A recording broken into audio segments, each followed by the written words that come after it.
Innal hamdalillah nahmaduhu wa nasta'inuhu wa nastaghfiruh wa na'udzu billahi min syururi anfusina wa min sayyiati a'malina may yahdihillahu fala mudilla lahu wa may yudlil fala hadiyalah. Asyhadu an la ilaha illallah wa asyhadu anna Muhammadan abduhu wa rasuluhu alladzi la nabiyya ba'da amma ba'd. Suatu iman rahimakumullah, jamaah sholat maghrib yang sama-sama mengharapkan ridho Allah Subhanahu Wa Taala. Seperti biasa kita lanjutkan kajian tafsir kita untuk menuntaskan surat Al-Mutaffifin, salah satu surat yang sangat banyak sekali faidahnya ya. Di awal pertemuan kemarin dijelaskan tentang bagaimana praktik pengurangan dalam jual beli itu sangat-sangat marak di zaman sekarang. Sering kali ditemukan eh, klaim bahwasanya ini susu asli, ternyata susunya cuma 30%.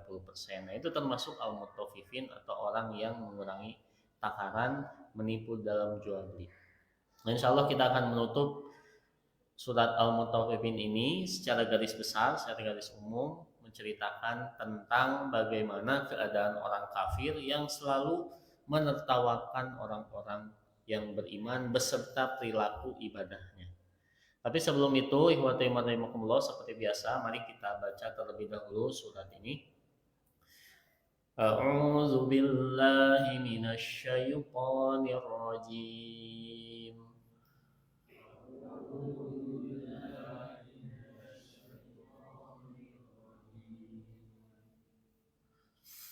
Innal ladzina ajramu kanu minal ladzina amanu yadhakun.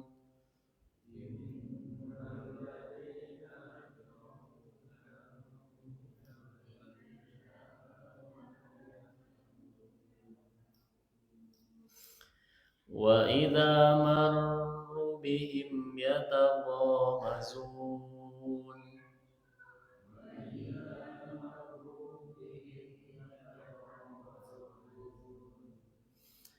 Wa idza qalabu ila ahlihim qalabu fakihin.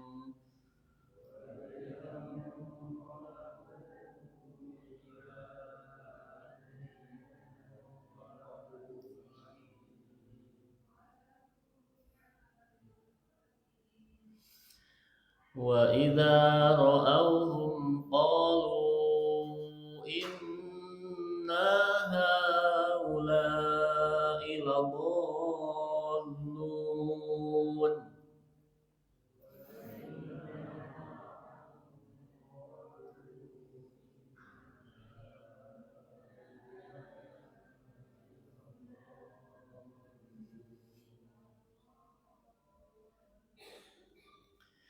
Wa ma ursilu alaihim hafizin.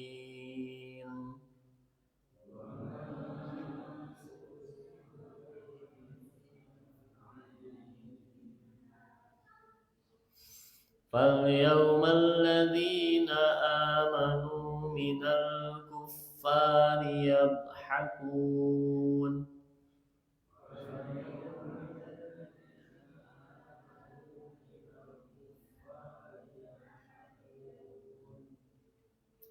على الأرائك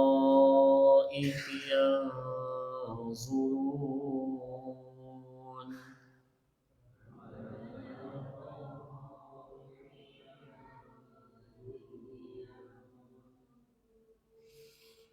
هل ثوب الكفار ما كانوا يفعلون.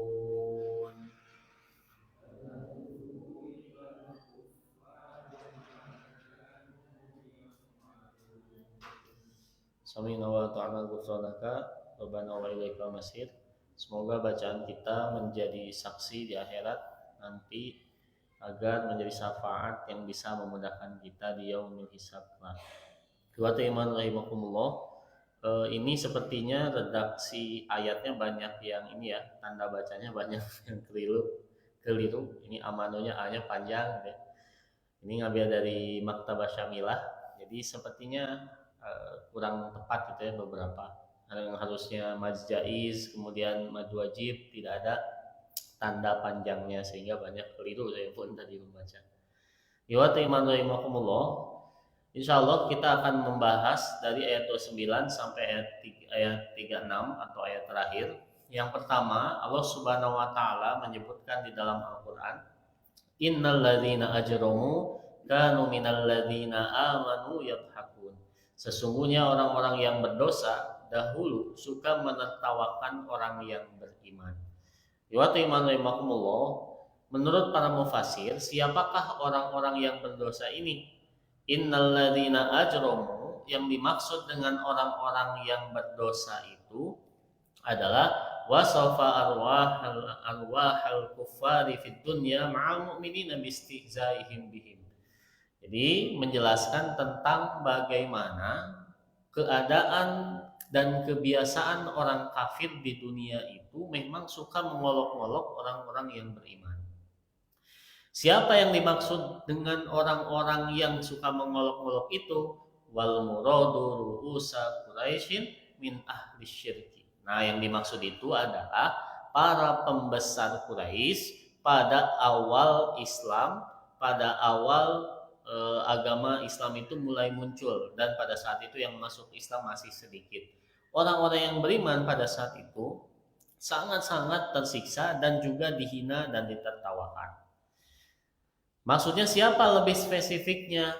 Di sini disebutkan bahwasannya Ibnu Abbas mengatakan yang dimaksud dengan orang-orang yang berdosa yang disindir oleh dan disebut dalam ayat ini oleh Allah Subhanahu wa taala, yang pertama adalah Walid bin Mughirah, yang kedua Uqbah bin Abi Mu'aid, yang ketiga As bin Wa'il, Al-As bin Wa'il, yang keempat Al-Aswad bin Abil Yaguth, yang kelima Al-As bin Hisham, Abu Jahal, An-Nadr bin Haris, dan mereka-mereka adalah orang-orang yang suka menertawakan orang-orang Islam ketika beribadah. Nah, di sini wa rahimakumullah, maka kita lihat sebuah hadis ya yang sangat panjang yang diriwayatkan oleh Imam Al-Bukhari. Mungkin karena terlalu panjang langsung saja terjemahnya ya. Kata Imam Al-Bukhari, sebagai bentuk dari bukti orang-orang kafir Quraisy itu suka menertawakan orang-orang yang beriman. Kata Imam Al-Bukhari meriwayatkan dari Ibnu Mas'ud, beliau berkata bahwasannya ketika Rasulullah SAW sedang sholat di dekat Ka'bah, sementara Abu Jahal dan beberapa orang temannya sedang duduk-duduk, sebagian mereka berkata kepada yang lain, siapa yang mau mengambil kotoran atau isi perut unta milik Bani Fulan, lalu meletakkannya di punggung Nabi Muhammad ketika dia sujud. Nah, ini salah satu bentuk pengolok-ngolokan. Jadi Pak, bentuk pengolok-ngolokan yang tertinggi itu adalah mengolok-ngolok ketika sedang beribadah. Itu sangat-sangat tinggi sekali. Karena ibadah itu kan ruhnya sebuah agama, Pak ya. Kalau ibadahnya saja diolok-olok, berarti secara otomatis agamanya juga terhina. Nah, Rasulullah SAW sedang sujud diolok-olok oleh orang-orang Quraisy. Mungkin dalam logika orang-orang Quraisy zaman dulu, ngapain kamu itu sujud menempelkan dahi di tanah, ngapain? Nah, sehingga dijailin dan juga diolok-olok dengan cara menempelkan kotoran isi perut unta. Jadi saya tidak tahu ya, belum pernah juga makan daging unta seperti apa. Mungkin bapak-bapak di sini ada yang pernah dan juga melihat bagaimana isi perut unta tentu lebih besar daripada isi perut kambing, ya. Kebayang beratnya. Jangankan isi perut unta ya, isi perut kambing saja sebegitu baunya gitu. Bahkan katanya ya, karena saya belum mencoba, katanya unta itu jauh lebih bau daripada kambing katanya. Tapi saya kurang tahu. Yang jelas ihwati rahimakumullah, kotoran isi perut unta itu adalah sesuatu yang berat. Kemudian setelah ada yang melemparkan pertanyaan itu, yaitu Abu Jahal, siapa yang mau meletakkan kotoran unta di punggung Rasulullah SAW ketika sujud? Kemudian maka bangkitlah orang yang paling celaka pada saat itu. Kemudian dia mengatakan, saya mau meletakkan itu. Maka ketika Nabi sujud, maka dia meletakkan kotoran unta itu di punggung beliau. Jadi sujud tentu tidak bisa berdiri karena saking beratnya. Ya kalau harus berdiri berarti sholatnya harus dibatalkan ya, karena dia harus melemparkan dan lain sebagainya. Jadi ada rukun-rukun yang nanti tidak lagi menjadi seperti sholat. Nah, inilah yang dimaksud oleh Al-Quran. Ibnu Mas'ud berkata, mereka pun tertawa terbahak-bahak saling bersandar satu sama lain. Melihat Rasul tidak bisa bangkit ketika dia ingin bangkit dari sujud. Inilah tingkat paling tinggi mengolok-olok agama itu. Selain mencela Tuhannya, juga mencela ibadahnya. Makanya kalau misalnya ada agama lain yang mencela Islam dengan cara mempertanyakan kenapa orang harus ibadah jauh-jauh ke Mekah gitu ya, menghadap Ka'bah, bahkan ada yang menyebut agama Ka'bah gitu ya, karena dia mencium Hajar Aswad, menghadap keliling di depan Ka'bah, apa-apaan itu Ka'bah itu kan bangunan. Nah, seperti itu berarti dia telah menghina agama di tingkat salah satunya adalah yang paling tinggi selain menghina Tuhan. Lalu bagaimana Rasulullah SAW setelah Rasul ditertawakan oleh orang-orang kafir? Sementara itu Rasulullah SAW tetap sujud dan tidak mengangkat kepalanya sehingga seseorang pergi memberitahu anaknya yaitu Fatimah. Maka Fatimah radhiyallahu anha datang dan ketika itu dia masih belum menikah tentu saja dengan Ali. Karena menikahnya itu pas di Madinah. Ketika itu Fatimah itu datang dan masih gadis lalu menyingkirkan kotoran itu dari beliau sambil menghadap mereka dan juga memaki-maki mereka. Nah, kata Ibnu Mas'ud, setelah terjadi peristiwa yang memalukan itu di mana orang kafir yang diketuai oleh Abu Jahal meletakkan kotoran unta di punggung Nabi Muhammad SAW ketika sujud. Setelah kejadian itu Rasul bangkit dan juga berdoa, ya Allah timpakanlah azabmu kepada orang-orang Quraisy sebanyak 3 kali. Kata Ibnu Mas'ud, doanya, ya Allah timpakanlah kepada Abu Jahal, Utbah, Syaibah, Al-Walid, Umayyah bin Hulab, Uqbah bin Abdul Mu'id dan lain-lain yang terlibat di dalam peristiwa itu azab. Maka kata Ibnu Mas'ud, dia mengatakan, demi Allah sesungguhnya aku telah melihat orang-orang yang disebutkan oleh Rasulullah SAW itu terbunuh pada perang Badar.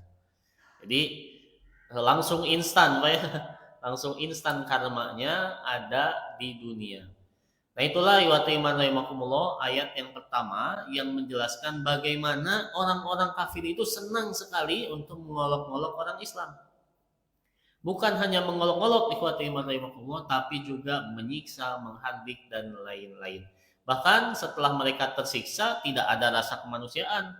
Kasihan misalnya dipukul, tidak ada, tapi malah tertawa terbahak-bahak. Seperti yang dilakukan oleh Abu Jahal kepada Rasulullah SAW. Contoh yang kedua, Ibnu Ishaq mengatakan, ini seorang ahli sirah ya. Dia mengatakan, wa kana Abu Jahlin yamurru bi Ammarin wa ummihi Summiyah wa abihi Yasir. Jadi ini adalah keluarga yang disebut keluarga syahid pertama dalam Islam.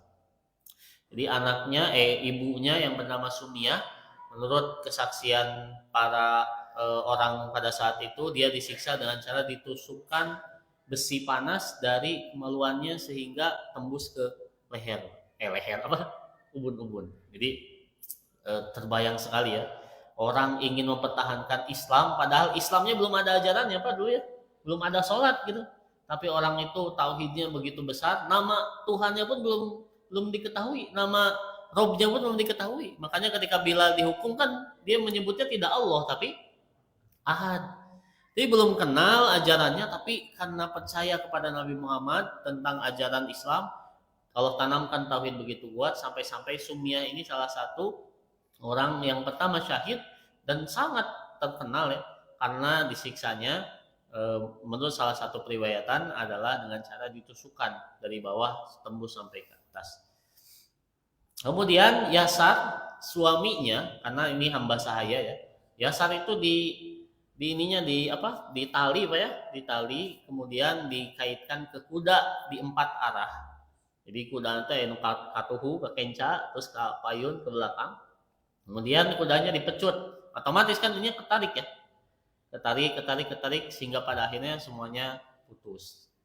dan syahid pada saat itu. Nah, pada saat itu anaknya Ammar bin Yasar itu disuruh untuk mengakui bahwasannya Tuhanku adalah Lata dan Uzza. Maka Ammar melihat ayah dan ibunya meninggal di depan matanya, terpaksa menyembunyikan keimanannya. Jadi Ammar mengatakan, ya sudah, saya beriman pada Lata wal Uzza. Kemudian dia datang pada Rasul menceritakan itu. Kata Rasul, engkau tidak menjadi kafir karena dalam keadaan terpaksa. Di sini dijelaskan ya, ketika orang-orang menyiksa Abu Jahal itu menyiksa Ammar bin Yasir, kemudian Sumiyah, kemudian Yasir ayahnya, mereka mengatakan waman kana yu'adzibu min du'afail muslimin fayaqulu wa huwa yadhaku mustahzian. Nah ini ya. Jadi mereka itu ketika nyiksa tidak ada rasa belas kasihan, malah hanya tertawa terbahak-bahak sambil menghina. Alam namna'kum min dini Muhammadin. Bukankah saya sudah menyuruh kamu keluar dari agama Muhammad? Gitu aja susah sambil tertawa. Tuh kan sakit kan? Mungkin seperti itu. Fayaquluna, mereka justru mengatakan Rabbunallah summa yamdi wa huwa yaqulu unzur ila haula'i taraku dina abaihim di dini Muhammad. Abu Jahal itu mengatakan, tuh lihat orang-orang yang mau mati, bodoh sekali mau mati karena membela agama Muhammad, padahal tinggal bilang Lata Uzza selamat, sambil ketawa terbahak-bahak. Itulah rahimakumullah, gambaran bagaimana orang kafir Quraisy menertawakan dan menghina orang-orang Islam yang sedang beribadah dan juga yang sedang menganut agamanya. Bukan hanya menghina, bukan hanya menertawakan, wa idza marru bihim yataghamazun. Nah, bila mereka melihat orang-orang beriman melintas di hadapan mereka, mereka saling mengedip-ngedipkan mata. Ini bukankah perempuan, Pak ya? Mengedip-ngedipkan mata ya bukan perempuan. Bukan kelilipan, mengedip-ngedipkan mata. Itu maksudnya apa? Di sini disebutkan tagomazu tafa'ulun minal gomaz wa huwa isyaratun bil jufuni wal hawajibi ala sabili ta'ni wa tahakkul. Ini katanya yang dimaksud dengan tagomuz atau ya tagomazun, mengedip-ngedipkan mata, adalah salah seorang di antara mereka mengisyaratkan pada yang lain tentang begitu hinanya orang-orang muslim yang miskin. Karena banyak orang Islam pertama kali awal masuk Islam itu dalam keadaan yang miskin dan juga hamba sahaya. Ini kalau kata Al-Buti, kenapa yang pertama kali masuk Islam itu adalah orang-orang hamba sahaya, orang-orang miskin? Itu bukan karena status sosial, bukan. Tapi karena orang-orang kaya terlalu lupa terhadap akhirat dan juga terlalu terbuai dengan dunia. Jadi orang-orang kaya bangsa Quraisy pada saat itu, dia lupa tentang azab, tentang moral, karena dia menganggap ketika sudah kaya dia bisa membeli semuanya. Jadi mata hatinya tertutup dengan hartanya. Nah, yang masih bersih mata hatinya ya orang yang selama ini diinjak-injak, yaitu orang yang mustad'afin, orang-orang yang mungkin dalam bahasa sekarang adalah banyak kekurangan. Nah, itu salah satu alasan kenapa banyak mengikut Islam itu orang-orang yang mustad'afin atau orang-orang yang miskin. Bukan berarti Islam itu hanya dianut oleh orang-orang miskin, bukan, tapi pada saat itu orang miskinnya lebih terbuka mata hatinya daripada orang kaya, karena orang kaya pada saat itu menganggap dia bisa membeli semuanya. Jadi yatagomazun itu kalau dalam bahasa kita mungkin isyarat ya, mungkin kalau kita ya gini, nah gitu mungkin ya. Jadi biasanya seperti itu. Ada orang lewat, kemudian kita kenal dengan teman kita dan orang itu ingin kita bicarakan dan tidak ingin ketahuan di depannya. Biasanya ada isyarat, entah itu mengedipkan mata ataupun menanggahkan leher itu. Gitu ya. Nah, itulah kebiasaan orang kafir, bukan hanya menertawakan di hadapan, tetapi juga mereka saling menghina di belakang. Ini begitu pengecutnya, Pak. Tidak cukup mereka menertawakan di depan, tapi juga dihina ketika lewat. Menurut orang Sunda mungkin disungsurakan gitu ya. Nah, orang kafir itu, orang Arab dulu salah satu cara untuk menghina salah satunya adalah dengan cara mengedip-ngedipkan mata untuk satu sama lain. Bukan nggak benar-benar, Pak ya. Nah, kemudian bukan hanya mengedip-ngedipkan mata, tetapi juga wa idza qalabu ila ahlihim qalabu faqihin. Dan apabila mereka kembali pada kaumnya, pada keluarganya, mereka kembali dengan gembira ria. Nah, di sini disebutkan tadi ya, bukan hanya menertawakan di depannya, kemudian berisyarat menghina ketika dia lewat, bahkan ketika orangnya tidak ada pun digosipin. Ini begitu apa ya? Kalau bahasa Sundanya itu dendam, bahasa Indonesia itu dendam kesumat atau mana? Pokoknya greget gitu ya ke orang-orang yang beriman teh sampai tidak hanya di hadapannya dan ketika orangnya lewat, tapi di keluarganya diomongkan. Ini luar biasa orang-orang kafir menghina orang-orang Islam. Nah,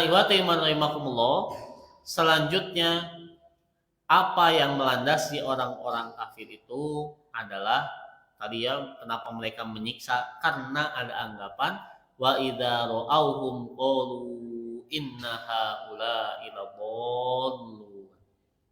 Dan apabila mereka melihat orang-orang mukmin, mereka mengatakan sesungguhnya mereka benar-benar orang yang tersesat. Jadi alasan kenapa orang kafir itu membenci Islam, membenci Nabi Muhammad bukan karena pribadinya. Dulu Nabi Muhammad seperti yang kita tahu adalah Nabi yang dipercaya atau orang yang dipercaya oleh orang-orang Quraisy. Bahkan dulu Abu Lahab itu sangat senang dengan kelahiran Nabi Muhammad. Betul ya? Bahkan dulu Abu Lahab itu punya anak yang ingin dijodohkan dengan anak Nabi Muhammad. Saking apanya? Saking pengen deketnya. Karena Nabi Muhammad orang terhormat. Tapi ketika Islam turun, tiba-tiba berbalik 180 derajat.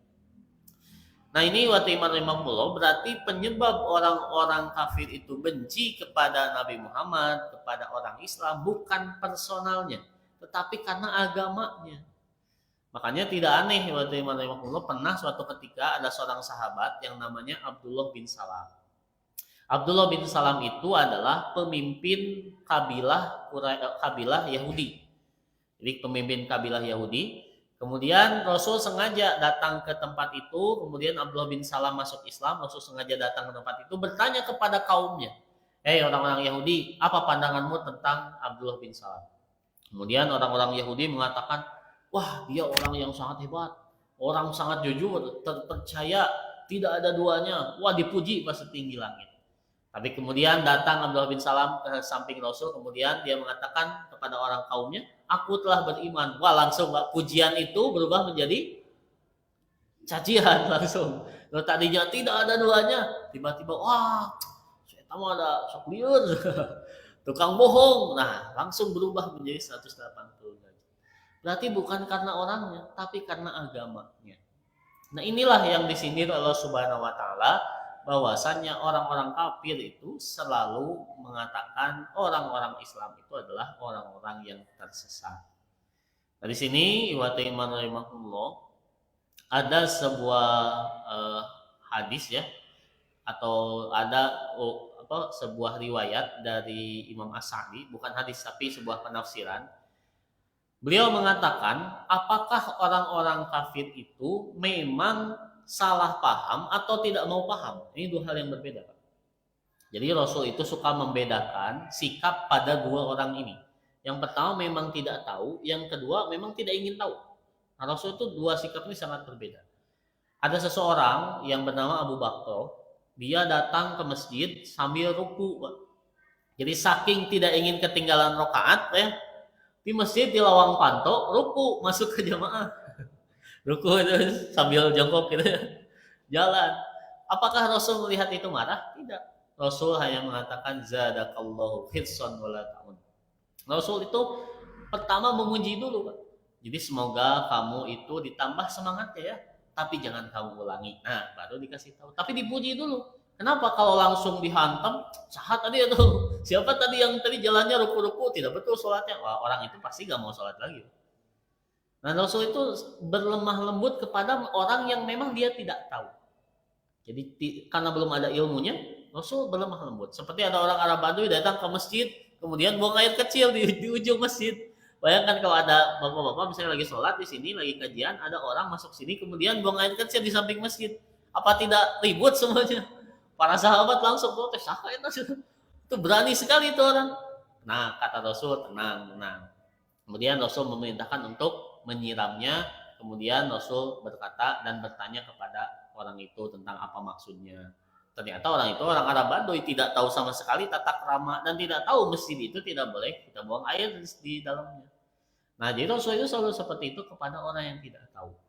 Tapi kepada orang yang tidak ingin tahu atau kepada orang yang dia sudah tahu tapi membangkang, Rasul pasti marah tentang sesuatu. Nah, itulah bagaimana sikap kita mungkin perlu ditiru oleh kita. Jangan sampai ada misalnya orang yang baru masuk ke masjid, kemudian karena gerakannya salah atau apa-apanya salah, kemudian kita langsung hantem. Nah, jangan seperti itu.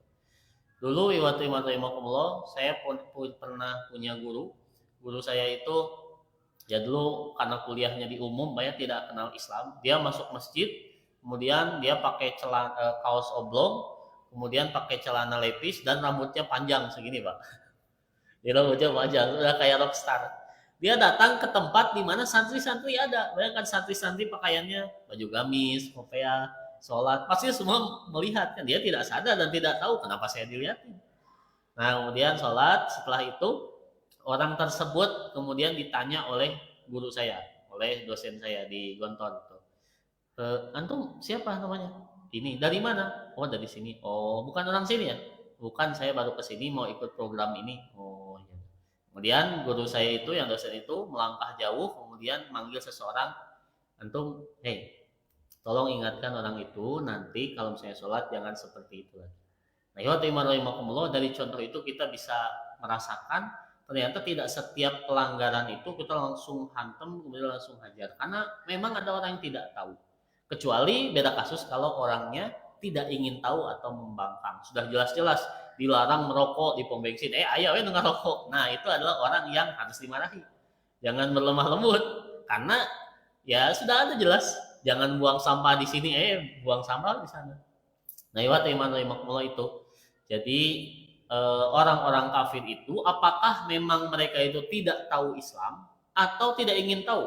Kata Imam As-Sa'di di sini disebutkan, maksudnya mereka tetap berada di atas keyakinan itu karena mengikuti nenek moyang mereka. Nah, ini ketidaktahuan mereka terhadap kebenaran bukan karena kebenaran itu samar atau sulit dipahami, melainkan karena mereka berpaling darinya. Tuh, jadi orang kafir itu tidak ingin ikut agama Nabi Muhammad pada waktu dulu bukan karena itu sesuatu yang salah atau bukan diri mereka merasa benar. Hati mereka itu yakin pada ajaran Nabi Muhammad. Orang mereka ketika mau menyiksa Nabi Muhammad sholat di depan Ka'bah, mendengarkan bacaannya Quran dulu, karena bahwa baca Quran itu mendengarkan gini, wah ini bacaan yang bukan dikarang oleh manusia. Beres baca Quran, bangkit kemudian menyiksa Nabi Muhammad. Nah, itulah orang kafir. Jadi bukan karena tidak tahu, tetapi karena memang tidak mau tahu, bahkan juga sudah tahu tapi menolak. Ini yang berbahaya sekali. Selanjutnya di ayat berikutnya Allah Subhanahu wa taala berfirman, "Wa ma ursilu 'alaihim hafidin." Perilaku orang-orang kafir yang menertawakan orang Islam, menggunjing, bahkan membicarakan di keluarganya, kemudian menyiksanya, menganggapnya sesat orang Islam itu, kata Allah Subhanahu wa taala, padahal orang kafir itu tidak diutus untuk mengurusi dan juga menjaga orang-orang mukmin. Kalau misalnya kita punya anak dan anak kita misalnya berlaku salah, wajar tidak kita marah dan mencampuri urusan dia? Wajar. Kenapa? Karena orang tua adalah penjaga anak. Tetapi kalau ada misalnya orang yang dia misalnya orang datang ke sini kemudian memakai baju kuning, kemudian kita datang pada orang itu kemudian langsung memukulnya. Gak boleh di sini pakai baju kuning. Kenapa? Saya gak suka. Wah, boleh gak Pak seperti itu Pak? Kita tidak suka baju kuning memarahi orang yang pakai baju kuning. Boleh tidak? Ya tentu aneh Pak. Kayak saya Pak di SD anak-anak ada yang nangis kenceng Pak. Ketika saya tanya, kenapa? Iya katanya dia tidak mau ikut saya karena saya suruh masuk kelas tidak mau masuk kelas. Lah kenapa menangis? Ya karena dia tidak mau ikut saya. Nah seperti itu Pak. Allah itu tidak menjadikan orang kafir untuk mengurusi orang Islam. Kenapa orang yang dia itu bersyahadat dan masuk Islam harus disiksa karena dia bersyahadat dan karena dia tidak mengikuti agama nenek moyang? Nah ini yang menjadi pertanyaan, wa ma ursilu alaihim hafidin. Orang kafir itu tidak diperuntukkan untuk mengurus dan juga menjadi penjaga orang-orang mukmin. Jadi ketika orang mukmin masuk ke agama Islam, harusnya secara logika ya kenapa harus dihukum? Makanya di ayat lain kan kenapa harus menghukum seseorang yang dia itu hanya mengucapkan Tuhan kami adalah Allah. Nah itu secara logika pun tidak masuk akal. Tega menghilangkan nyawa karena dia berbeda keyakinan. Lewat iman rahimahullah. Di sini Allah Subhanahu wa taala ada hikmah ya di balik hal ini. Bahkan Pak, orang Islam ketika dia itu melihat agama lain, entah itu Kristen, Hindu, Buddha, kemudian dia itu menghina agama lain itu secara membabi buta, itu dilarang. Ayatnya yu'timanullah wala tasubbul ladzina yad'una min dunillahi fayasubbullaha adwan bighairi ilm. Nah, janganlah engkau mencela orang-orang yang berdoa pada sesuatu yang lain, pada Tuhan yang lain, adwan bighairi ilmin, dengan membabi buta tanpa ilmu. Ini tidak boleh. Misalnya kita melihat ada orang yang berbeda agamanya, kemudian kita datang kemudian memukul, itu tidak boleh. Atau kita datang kemudian menghina langsung di hadapannya, itu tidak boleh. Secara undang-undang apalagi di Indonesia itu termasuk ke dalam SARA ya Pak. Apalagi secara undang-undang tidak boleh, apalagi misalnya kita menghina itu karena rasa keinginan kita untuk menghina agama lain. Nah, itu tidak diperbolehkan. Takutnya orang itu malah menghina agama kita, menghina Allah Subhanahu wa taala tanpa adanya ilmu. Nah, orang kafir, orang Islam saja yang agamanya benar itu tidak diperbolehkan untuk menghina agama orang lain tanpa adanya ilmu dan juga secara membabi buta, secara frontal, tanpa ada sebab, secara frontal menghina agama lain, itu tidak diperbolehkan ayatnya ini. Apalagi orang kafir yang jelas-jelas agamanya salah, otomatis tidak boleh menghina agama Islam yang dia itu adalah kebenaran. Lewat ini Ibnu Qayyim mengatakan bagaimana hukum mencaci agama orang lain secara membabi buta. Di sini maka Allah Subhanahu wa taala mengharamkan mencaci sesembahan kaum musyrik. Nah, meskipun perbuatan mencaci itu merupakan luapan kemarahan karena Allah, jadi memang perilakunya betul. Ada orang yang dia tidak beriman, kemudian dia marah atas dasar Allah Subhanahu wa taala dan membela agamanya, tapi caranya salah. Caranya dengan mencaci membabi buta tanpa adanya ilmu, ya asal nyebut aja, bukan karena debat ataupun apapun. Nah, karena hal itu dapat menjadi jalan perantara bagi mereka untuk mencaci Allah Subhanahu wa taala. Nah, ini mungkin hikmah ya bagi kita, sebuah hikmah bahwasannya memang debat antar agama itu sah-sah saja. Tapi kalau misalnya kita datang kepada agama orang lain, kepada orang yang menganut agama lain, kemudian langsung mencaci-caci di hadapannya, dan kita tidak ada ilmunya, pada ujung-ujungnya kita itu malah disekat balik, dikalahkan balik, kata Ibnu Qayyim tidak diperbolehkan. Nah ini rahimahullah, karena dalam Islam itu ada satu kaidah yang ini menjadi umum, namanya jalbul masalih darul mafasid muqaddamun ala jalbil masalih. Menolak keburukan lebih baik daripada mengambil kemaslahatan. Ini bisa diterapkan dalam berbagai macam. Contohnya apakah judi ya, orang banyak ya masyarakat yang judi misalnya online. Apakah boleh tidak pemerintah misalnya ya sudah daripada judi online ya udah judi itu dilegalkan. Itu kan kemarin banyak isu itu ya Pak. Judi itu dilegalkan. Kenapa tidak dilegalkan pun ayat tentang judi? Ada aja. Ya sudah, legalkan saja, keuntungannya masuk ke negara. Nah, lewat kaidah ini memang negara mendapatkan untung, memang negara mendapatkan profit, tapi kerusakannya lebih parah daripada mendapatkan untungnya. Ini Allah Subhanahu wa taala sebutkan juga di dalam kasus Homer. Homer itu memang ada manfaatnya. Entah itu melupakan masalah, entah itu menghangatkan badan, tapi kerusakannya lebih besar. Di dalam Islam, jika ada dua hal, yang ini tuh maslahat dan juga mafsadat, maka yang diambil itu adalah menolak mafsadat. Itu lebih berbahaya daripada mengambil maslahat.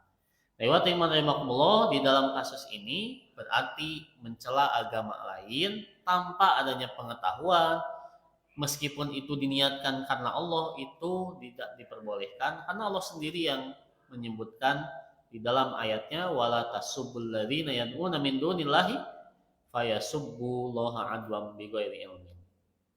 Selanjutnya ihwati iman rahimakumullah, terakhir di beberapa ayat terakhir ya dalam surat ini, fal yaumal ladzina amanu minal kuffari yadhakun 'alal araiki yanzurun. Nah, Allah Subhanahu wa taala setelah menjelaskan bagaimana orang-orang kafir itu menghina orang-orang Islam ketika pada awal Islam ya, pada awal masuk Islam, Abu Bilal ditertawakan, kemudian Yasar dan istrinya ditertawakan, Ammar bin Yasar anaknya ditertawakan juga, bukan hanya tertawakan tapi dijadikan bahan obrolan di keluarga dan lain-lain. Kata Allah Subhanahu wa taala, "Fal yaumal ladzina amanu minal kuffari yadhakun."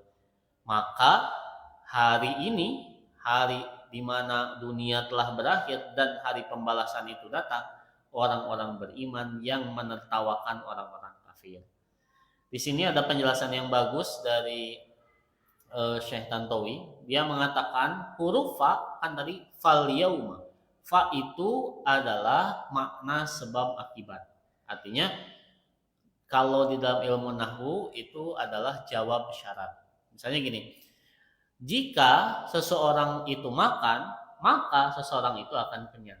Berarti maka itu adalah fa ya, huruf fa itu adalah jawab daripada jika. Nah, ini menunjukkan sebab akibat. Fal yauma, maka pada hari ini. Menunjukkan bahwasannya jika dulu orang-orang Islam itu ditertawakan, fal yauma, maka hari ini orang-orang Islam yang menertawakan orang-orang kafir. Jadi itu sebab akibat. Ini bagusnya Al-Quran, hebatnya Al-Quran. Kosakata pemilihan katanya itu sangat tepat. Karena fa itu adalah menunjukkan sebab akibat. Sebab kenapa orang kafir itu menghardik menertawakan orang kafir, maka akibatnya adalah mereka ditertawakan balik oleh orang-orang yang beriman. Wa iman rahimakumullah. Di sini dijelaskan ya oleh Imam Al-Baghawi. Saya mengutip dari Imam Al-Baghawi, kemudian dijelaskan wa dzalika annahu yuftahu lil kuffari finnari abwabuha, kemudian yuqalu lahum ukhruju fa idza ra'awha maftuhatan aqbalu ilaihim liyakhruju. Lewat iman rahimakumullah, bagaimana proses dan kejadian orang iman menertawakan orang kafir nanti di akhirat. Meskipun di dunia mereka itu terhina. Saya dihina ya, dihina habis-habisan. Kata Imam Al-Baghawi mengutip satu riwayat bahwasannya pintu di neraka nanti akan dibukakan oleh orang-orang kepada orang-orang kafir, kemudian dikatakan pada mereka, keluarlah dari neraka. Orang kafir sedang ada di neraka, kemudian pintunya dibuka, kira-kira mau keluar atau tidak? Tentu pengen keluar. Di satu ruangan yang gerah saja, kita ketika dibuka pintu pasti boro-boro keluar. Apalagi nanti di neraka. Orang-orang kafir itu naik, kemudian pengen keluar karena pintunya terbuka. Maka ketika mereka itu sudah sampai di depan pintu, otomatis pengen keluar ya. Harapannya itu pengen keluar mereka itu. Ketika sudah sampai di depan pintu, ternyata pintu tersebut kembali ditutup. Maka di sanalah orang-orang Islam menertawakan orang kafir. Itu ngelik ya. Jika zaman bodoh bahasa orang nama gitu Pak. Lihat itu seperti orang yang bodoh. Sudah tahu mereka itu khalidina abada. Dibuka sedikit, datang ke atas, ditutup ke bawah lagi. Dibuka dikit, datang lagi, tutup ke bawah lagi. Artinya orang-orang Islam itu menertawakan mereka alal araiki di atas sambil lihat seperti itu. Terakhir riwayat Iman rahimakumullah, hal suwibal kufar makanu, oh isanya kalau lagi ya. Hal suwibal kufar makanu yaf'alun. Apakah orang-orang kafir itu diberi balasan hukuman terhadap sesuatu yang mereka perbuat? Riwayat Iman rahimakumullah, Allah Subhanahu wa taala menutup ini dengan satu kalimat tanya retoris. Kalau dalam bahasa Indonesia, kalimat tanya retoris itu kalimat yang sebenarnya tidak perlu dipertanyakan. Seperti di dalam bahasa Sunda misalnya, ada seseorang yang dia mengambil jatah orang lain. Misalnya ada sembako, orang lain ngambil satu, dia bawa dua. Kemudian kita melihatnya bertanya, "Teu-izin?" Tidak malu? Itu bukan nanya. Tidak malu? Ya tidak, bukan. Itu maksudnya apa? Menyindir. Kamu tuh gak malu? Itu di pertanyaan yang tidak untuk dijawab. Nah ini pun seperti itu. Hal suwibal kufaru ma kanu yaf'alun. Apakah orang-orang kafir itu diberi balasan hukuman terhadap apa yang mereka perbuat? Tidak perlu dijawab. Apalagi jawabannya tidak. Justru ini tuh pasti dihukum gitu. Pasti dihukum. Ini Allah Subhanahu wa taala menutup ayat ini untuk menunjukkan bagaimana terhinanya orang kafir. Kalau misalnya itu kan lebih berdamage atau lebih sangat menyentuh hati ketika ada orang bertanya tapi jawabannya sudah jelas. Ada laki-laki misalnya, kemudian dia memakai baju perempuan, kemudian ada yang nanya, kamu teh laki-laki atau perempuan? Itu kan secara otomatis lebih kasar itu menyindirnya daripada kamu tuh jangan pakai itu. Nah itu kan lebih kasar menyindirnya. Allah pun seperti itu, menyindir orang-orang kafir yang sudah pasti masuk neraka dengan kalimat tanya retoris, hal tuwibal kufaru maka nu yaf'alun. Apakah orang-orang kafir itu diberikan balasan terhadap apa yang telah mereka perbuat? Secara otomatis tidak perlu dipertanyakan lagi. Yang kedua, iman rahimakumullah, di sini memakai kata thuwiba, thawaba. Thawaba itu artinya ganjaran yang baik. Nah ini Allah Subhanahu wa taala mirip dengan kalimat wabasyiril wabasyiril ladina kafaru bi anna lahum jahannam. Ada enggak itu? Dan berilah kabar gembira pada orang-orang kafir bahwasanya mereka akan masuk neraka jahanam. Masuk neraka jahanam itu kabar gembira atau kabar buruk, Pak? Kabar buruk, sangat-sangat buruk. Tapi kalimat yang disebutkan atau dipakai adalah basyaro. Basyaro itu kabar baik. Ini juga menunjukkan Allah Subhanahu wa taala menyindir orang-orang kafir bahwasanya perilaku dan balasan mereka benar-benar buruk. Seperti misalnya di dalam keseharian kita ada tertimpa musibah, kemudian ada yang orang yang berkata seperti ini, kumaha karaos. Nah itu kan menyindir sekali. Biasanya karaos itu menunjukkan sesuatu yang raos gitu. Ini malah ketika sedang terkena musibah malah memakai kalimat yang ditujukan pada sesuatu yang baik. Riwayat Imam rahimahullah terakhir, hikmah kehidupannya atau kesimpulannya ya. Yang pertama, kebiasaan orang kafir Quraisy itu selalu meremehkan orang-orang beriman, terutama dari kalangan hamba sahaya. Tadi disebutkan, kenapa banyak hamba sahaya yang beriman? Bukan karena Islam itu hanya dibela orang-orang lemah, tapi orang lemah itu mata hatinya cenderung terbuka. Termasuk orang-orang kafir dulu ya, orang-orang zaman kafir Quraisy dulu, yang kaya itu mereka karena bisa membeli, hartanya bisa membeli apapun, jadi mata hatinya tertutup. Nah kemudian bukan hanya menghina, mereka juga menggunjing dan menjadikan perilaku orang-orang beriman sebagai bahan obrolan di keluarga. Jadi tidak cukup menghina depan mata, tapi dibawa di belakang, kemudian diobrolkan di rumah. Selanjutnya, kebiasaan menghina orang yang benar juga terus terjadi zaman sekarang. Jadi bahkan bukan hanya orang kafir, tapi di antara kaum muslim pun sering terjadi hal yang demikian. Ada orang yang berlaku kebenaran, pasti ya tuh yang membicarakan. Contoh yang paling baru yang nyumbang 10 miliar, siapapun mengatakan itu perbuatan mulia, aduh menghina gitu. Ada saja yang menyinyir, apa 10 miliar mah gampang, saya triliunan. Itu terjadi zaman sekarang. seperti perilaku orang-orang kafir Quraisy. Dalam Islam haram mencela siapapun secara mulai buta, termasuk agama lain. Jika tujuannya menebat dengan cara yang ihsan, maka diperbolehkan.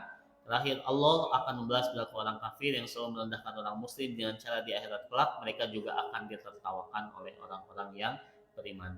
Mungkin itu saja yang bisa disampaikan. Semoga menjadi bekal pada malam hari ini dan juga menjadi tambahan ilmu bagi kita. Subhanakallahumma wa bihamdika asyhadu an la ilaha illa anta astaghfiruka wa atubu ilaik. Assalamualaikum warahmatullahi wabarakatuh.